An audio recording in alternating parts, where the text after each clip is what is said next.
34. Tak ada yang membenarkan korupsi. Orang pernah ramai bicara mengenai korupsi. Di tahun 1973, Ketua IGGI, Menteri JP Prong, datang di Jakarta. Para mahasiswa bicara dengannya mengenai soal korupsi. Lalu kegiatan para mahasiswa itu bermuara pada yang disebut Malari di bulan Januari 1974. Sebenarnya soal korupsi ini pun sudah digugat di zaman Orde Lama. Sekitar tahun 1970, para mahasiswa pernah mengadakan demonstrasi dan menempel-nempelkan poster di jalan-jalan di Jakarta, di mobil-mobil, dan di bis-bis menuntut pemberantasan korupsi. Lalu para mahasiswa itu membentuk Komite Anti Korupsi atau KAK. Saya mengadakan dialog langsung dengan mahasiswa-mahasiswa itu, baik di rumah di Jalan Cendana maupun di Istana Negara. Sekian tahun setelah itu, seorang tokoh dari KAK itu mengakui bahwa reaksi pemerintah, termasuk reaksi saya terhadap pernyataan-pernyataan KAK itu, positif. Memang, kita pernah berusaha keras dalam hal ini. Beberapa macam aparat untuk memberantas korupsi itu sempat kita bentuk. Sebelumnya kita sudah punya Badan Pengawas Keuangan, aparat kita untuk menyelidiki kesalahan-kesalahan dalam pemakaian uang negara.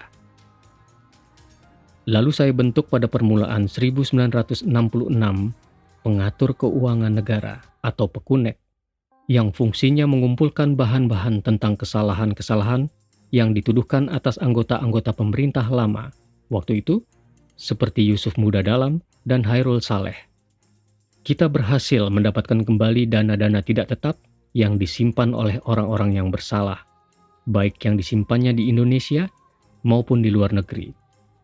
Setelah sebentar berhenti, lalu Pekunek itu kita aktifkan kembali di bulan April 1967. Waktu masyarakat gelisah mengenai beberapa pejabat tinggi yang dituduh melakukan korupsi. Ada beberapa pegawai tinggi dan jenderal yang diajukan ke pengadilan waktu itu dan dijatuhi hukuman. Saya pernah mengangkat tim pemberantasan korupsi di bulan Desember 1967 di bawah pimpinan Jaksa Agung Sugiharto dan beranggotakan beberapa wartawan dan wakil-wakil dari kesatuan-kesatuan aksi. Pemeriksaan dilakukan dan ada yang diadili serta dikenakan hukuman di tahun 1968. Pada bulan Januari 1970 terjadi demonstrasi mahasiswa itu. Saya menanggapi langsung tuntutan mahasiswa itu dengan membentuk Komisi 4 pada akhir Januari 1970 diketuai oleh tokoh politik dari PNI Wilopo dan anggota-anggotanya terdiri atas pemimpin Partai Katolik I.J. Kasimo, bekas Rektor Gajah Mada Johannes, dan tokoh politik dari PSII Anwar Cokro Aminoto. Bekas Wakil Presiden Muhammad Hatta duduk menjadi penasihatnya. Mayor Jenderal Sutopo Juwono jadi sekretarisnya. Semua itu tokoh-tokoh yang dipercayai kebersihannya. Komisi itu sempat menyerahkan serangkaian rekomendasi kepada pemerintah, antara lain mengenai Pertamina, Bulog, dan penanaman modal asing dalam bidang kehutanan dan administrasi pada umumnya. Terhadap rekomendasi itu saya mengeluarkan keputusan meminta agar para pejabat menyerahkan daftar kekayaan mereka kepada saya. Dan secara terbuka saya memberikan penegasan waktu itu tentang peranan asisten-asisten pribadi saya, yakni bahwa mereka tidak mempunyai kekuasaan eksekutif. Lalu kita sahkan suatu undang-undang anti korupsi dan undang-undang yang mengatur kegiatan-kegiatan Pertamina. Pada bulan Juli 1970, ada pegawai tinggi yang diadili. Saya teliti data-data itu. Kejaksaan Agung bekerja keras. Di depan sidang paripurna DPR, sehari sebelum HUT kemerdekaan 1970, saya bicara mengenai ini. Saya jelaskan bahwa kasus-kasus di mana cukup terdapat bukti-bukti pelanggaran hukum telah dibawa ke pengadilan. Tentu saja mengenai kasus-kasus yang di dalamnya tidak terdapat bukti-bukti yang cukup dan tidak cukup dasar untuk menuntutnya diajukan ke pengadilan. Sulit untuk membawa mereka ke muka pengadilan. Saya punya keyakinan, seperti sudah saya kemukakan pada tahun 1970, bahwa adanya korupsi di negeri kita bukanlah karena mental yang korup, melainkan akibat dari tekanan-tekanan ekonomi. Jadi kita harus menghilangkan sebab utamanya lebih dahulu. Dalam jangka panjang, kalau pembangunan ekonomi telah mencapai standar hidup yang tinggi, pegawai-pegawai negeri akan menerima pendapatan yang cukup dan tidak perlu lagi melakukan korupsi. Mengenai korupsi itu sendiri, jelas, korupsi itu merupakan satu penyakit yang melekat pada tindakan-tindakan yang bertanggung jawab di mata hukum. Tidak ada satu bangsa atau pemerintah yang membenarkan korupsi. Tidak ada. Selama tindakan itu dikatakan korupsi, sekalipun dengan dalih untuk menolong rakyat, itu tidak bisa dibenarkan. Korupsi itu adalah mengambil yang bukan haknya untuk kepentingan diri sendiri. Terhadapnya harus diambil tindakan. Saya rasa sudah banyak usaha yang kita lakukan untuk membendung dan memberantas korupsi di negeri ini. Yang kita lakukan bukan saja tindakan represif, tetapi juga preventif. Banyak tindakan preventif yang sudah kita lakukan, misalnya manajemen yang efektif, mengatur fungsi rencana, mengatur pelaksanaan yang benar, dan melaksanakan kontrol terhadapnya. Ini merupakan salah satu laras preventif untuk mencegah supaya personil yang ditempatkan dalam organisasi atau badan itu tidak menyalahgunakan kedudukannya, tidak mengambil yang bukan haknya untuk kepentingan diri sendiri. Lalu, terhadap langkah yang salah juga kita lakukan teguran. Lebih jauh lagi, diambil tindakan. Di dunia ini tidak ada yang membenarkan korupsi, tidak ada. Dalam pengertian yang sebenarnya, tidak akan ada yang membenarkan korupsi itu. Korupsi sebagai isu politik memang paling ampuh, mudah sekali diterima rakyat. Selama ada pertentangan politik menuju perebutan kekuasaan, isu korupsi selalu akan muncul di permukaan. Kita harus waspada menghadapinya tanpa mengurangi usaha untuk mencegah dan memberantas korupsi itu sendiri. 35. Gagasan di Pasar Klewer.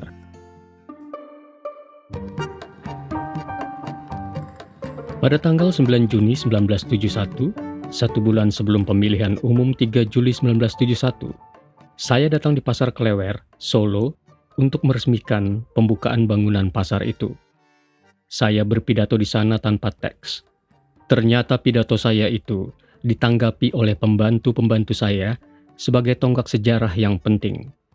Pidato saya itu merupakan dasar politik pembangunan kita. Saya ingat akan mandat yang diberikan MPRS di tahun 1968 kepada saya itu sebelum dibekali dengan GBHN, karena MPRS belum mampu menyusunnya.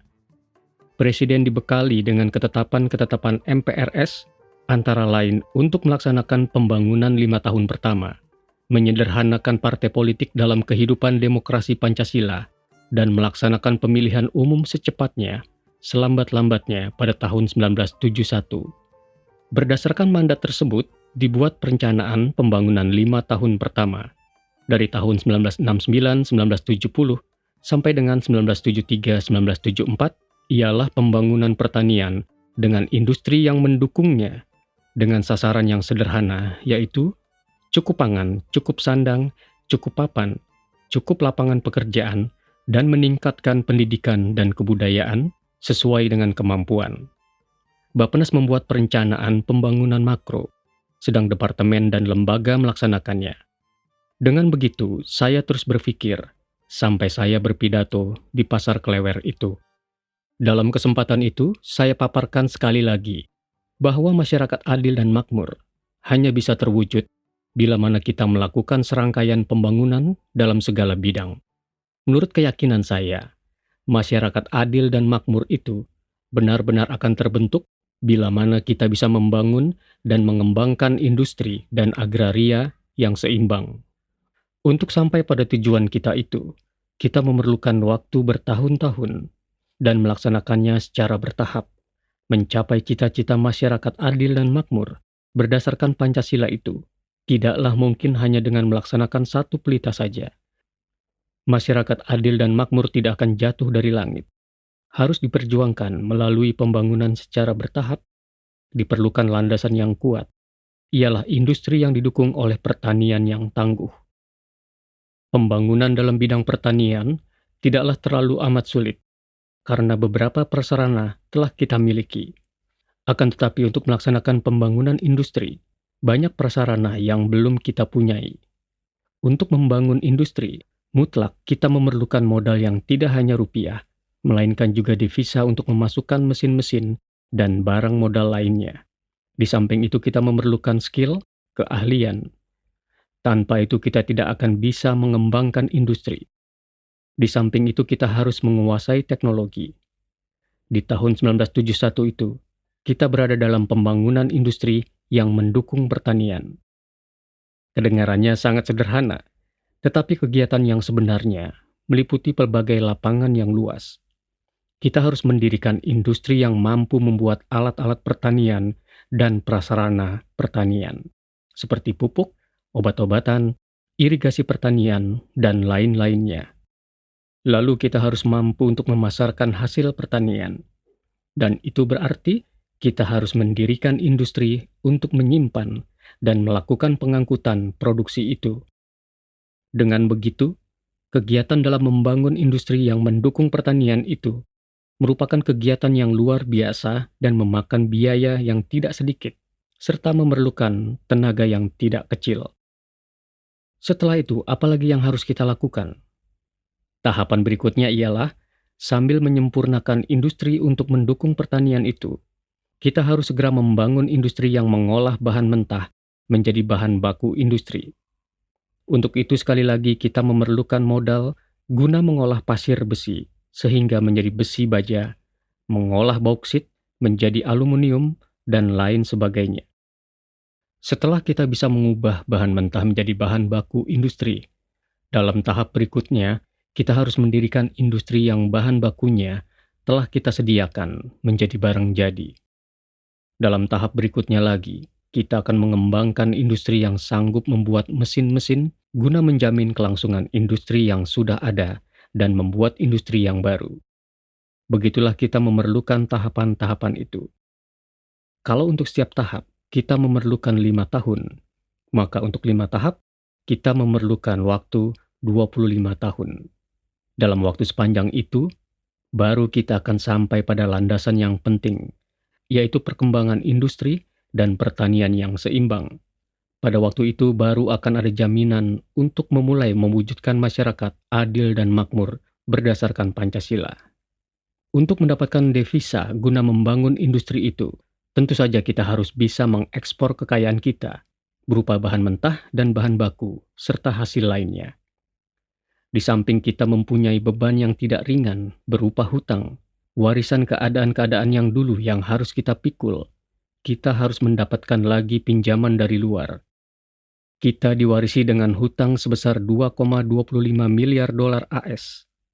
Itu tidak sedikit. Sesuai dengan peraturan dan persetujuan yang telah kita sepakati, setiap tahun kita harus membayar 200 juta dolar AS. Itu tidak mungkin kita penuhi jika kita tidak mendapat pinjaman yang baru dan kesepakatan yang baru.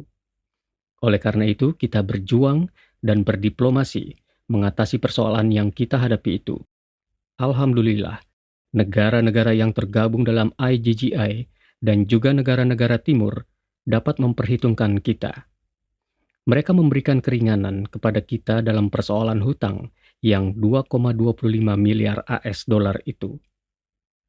Kita boleh membayarnya dalam jangka waktu 30 tahun. Dengan begitu, setiap tahun kita harus membayar 75 juta dolar AS. Jumlah itu masih cukup banyak. Hutang kita tiap tahun bertambah. Memang kebutuhan kita tiap tahun bertambah. Negara-negara sahabat masih tetap mempercayai kita. Hutang baru kita mulai dengan 120 juta dolar AS, lalu naik jadi 250 juta, 500 juta, 600 juta, dan setelah itu menjadi 640 juta dolar AS. Ini berarti, mulai tahun 1971, kita harus membayar hutang kita paling sedikit 100 juta dolar AS setiap tahun. Itu tidak kecil. Bisakah kita membayar hutang itu? apakah kita akan membebani generasi yang akan datang? Saya jawab, tidak perlu ragu. Kita dapat membayarnya. Dalam setiap kesempatan bertemu dengan utusan negara asing, saya katakan, Indonesia tidak akan ingkar janji. Indonesia akan memenuhi kewajibannya, akan membayar hutangnya. Indonesia tidak mempunyai niat untuk ngemplang hutang. Sungguh kita akan mampu membayar hutang itu. Dari satu sumber saja, dari kayu, kita melihat kekuatan kita. Sekarang kita mempunyai 120 juta hektar hutan. Tetapi karena kita harus mengamankan hutan-hutan kita itu supaya tidak menimbulkan bahaya, maka hanya sepertiga dari 120 juta hektar hutan itu yang bisa kita tebang. Berarti 40 juta hektar hutan lebat yang bisa kita tebang. Hasilnya paling sedikit 70 juta meter kubik dalam setahun. Harganya pada waktu itu per kubik di antara 20-30 dolar AS. Ambillah 20 dolar AS per kubik tiap tahun. Itu berarti hasil penebangan hutan kita itu mencapai 1,4 miliar dolar AS. Jadi, untuk membayar 300 juta dolar AS tiap tahun bukan soal. Apalagi kalau diingat bahwa kita mempunyai sumber-sumber lain seperti timah, besi, maupun boksit dan lain-lainnya. Karena itu, tidaklah perlu kita khawatir.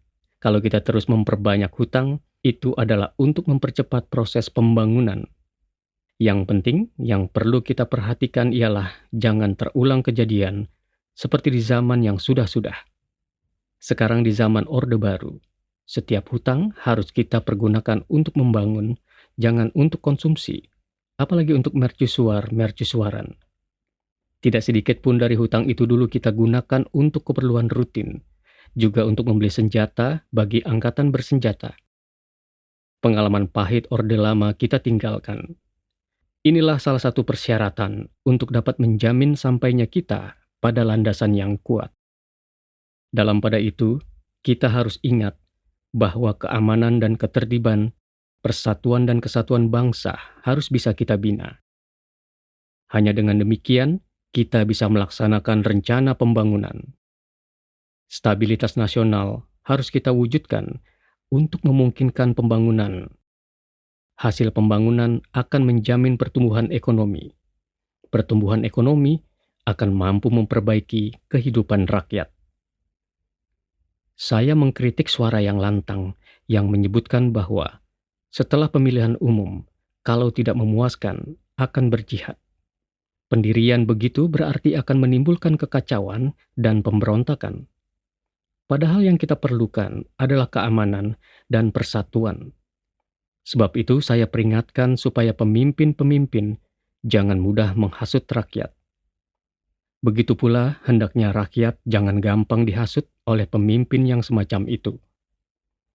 Kalau toh terjadi pengacauan itu demi kepentingan pembangunan, demi kepentingan Pancasila dan UUD 45, tidak ada jalan lain bagi rakyat bersama ABRI-nya harus menghadapi jihad itu dengan jihad pula. Dalam kesempatan itu saya bicara pula mengenai susunan tata negara kita, mengenai konstitusi kita, mengenai UUD 45 kita, dan mengenai demokrasi ekonomi yang juga berada di tangan rakyat kita. Saya katakan, ada 3 unsur pokok yang mewakili rakyat dalam kehidupan ekonomi kita, yakni unsur produsen, unsur konsumen, dan unsur pemberi jasa.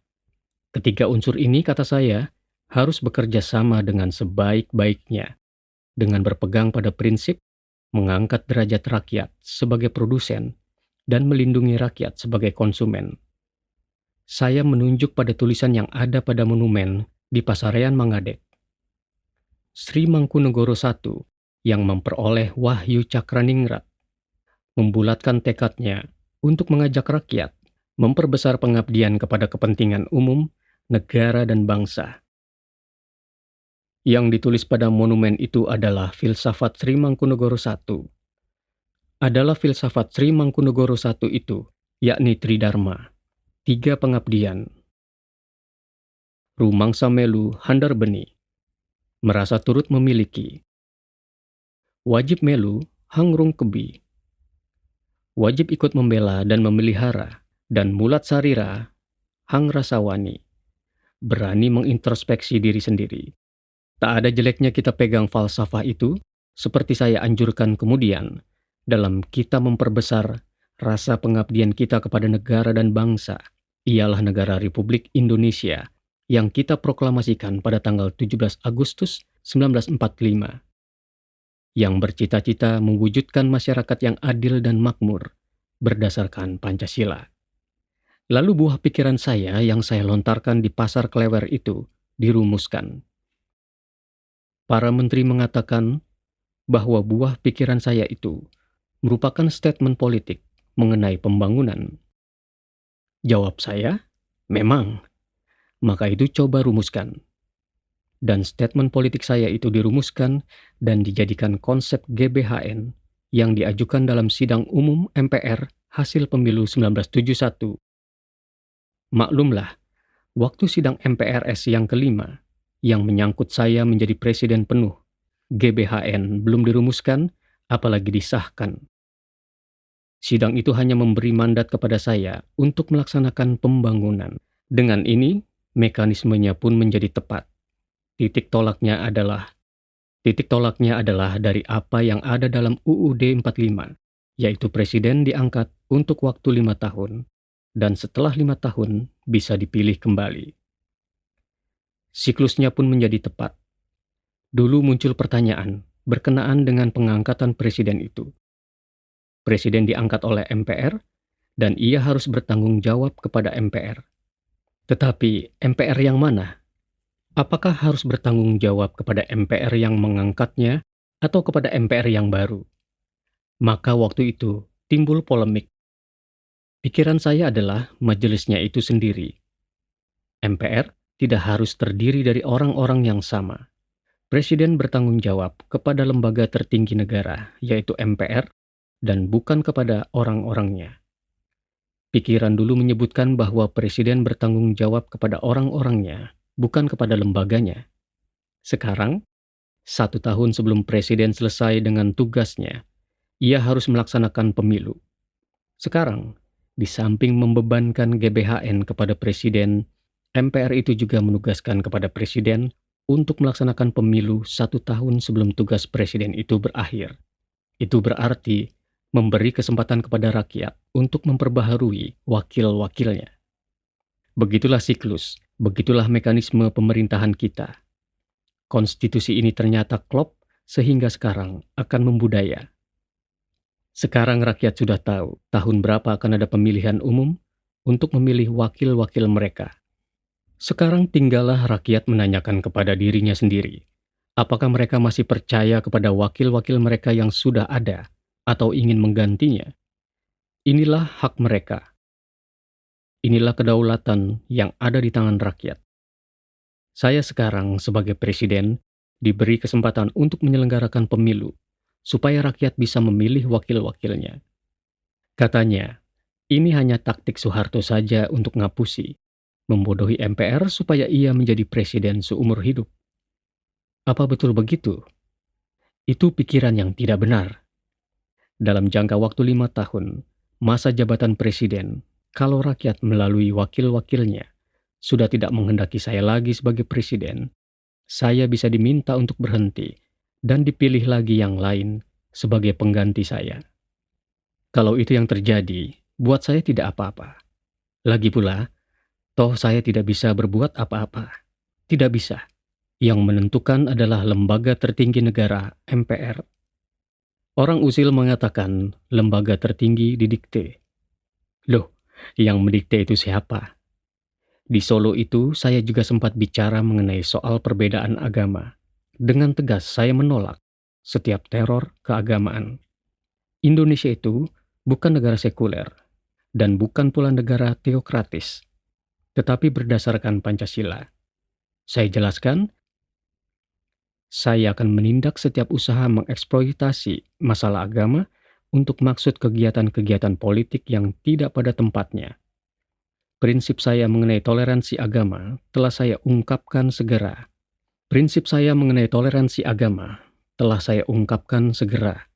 Setelah saya mengambil alih tanggung jawab pemerintahan pada peringatan Nuzulul Quran. Pada peringatan Nuzulul Quran di bulan Desember 1967.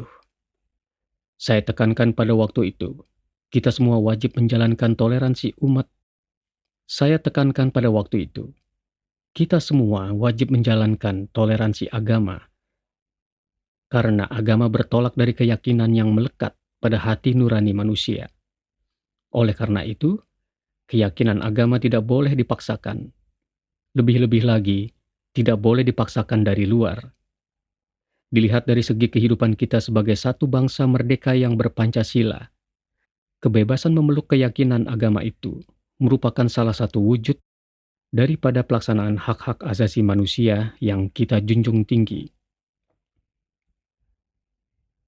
Oleh karena itu, pengertian toleransi agama bagi kita adalah pengakuan adanya kebebasan bagi setiap warga negara untuk memeluk suatu agama yang menjadi keyakinan dan kebebasan untuk menjalankan ibadahnya. Saya menentang keras perselisihan agama yang meruncing. Pancasila telah menetapkan dalam silanya yang pertama, yakni ketuhanan yang Maha Esa, dan itu tidak khusus untuk satu kepercayaan agama. Mengapa pula saya mesti bicara keras mengenai hal ini, Pak? Tidak lain karena sudah timbul benih-benih yang berbahaya waktu itu. Tidak lain karena sudah timbul benih-benih yang berbahaya waktu itu. Saya mesti cepat mengatasinya.